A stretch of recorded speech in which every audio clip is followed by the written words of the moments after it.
आज हिंगोलीमध्ये जिल्हा नियोजन मंडळाची बैठक होती।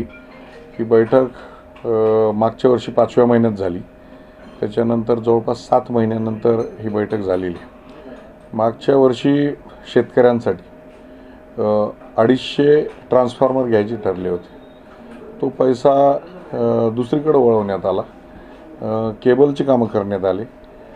शेतकरी वारंवार स्थानिक लोकप्रतिनिधींना फोन करतात। या गोष्टीवरनं थोडासा वाद झालेला आहे। संबंधित विषय माननीय मुख्यमंत्र्यांच्या कानी टाकलेला आहे। यापूर्वीसुद्धा भाजपाचे स्थानिक आमदार सन्माननीय तानाजी मुटकुळे साहेब यांच्याबरोबर सुद्धा त्यांचा वाद झालेला आहे। माननीय आमदार संतोष बांगर साहेब यांच्याबरोबरही वाद झालेला आहे आणि सर्वजण आम्ही मुख्यमंत्र्यांना उपमुख्यमंत्र्यांना भेटून या गोष्टीची माहिती देणार आहोत।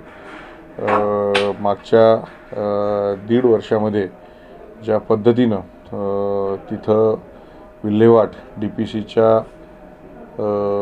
निधीची लावण्यात आली, या संदर्भामध्ये मोठा शिवसैनिकांचा असंतोष आहे आणि शिवसैनिक तो येत्या 26 जानेवारीला व्यक्त करणार आहेत। ABP माझा, उघडा डोळे बघा नीट।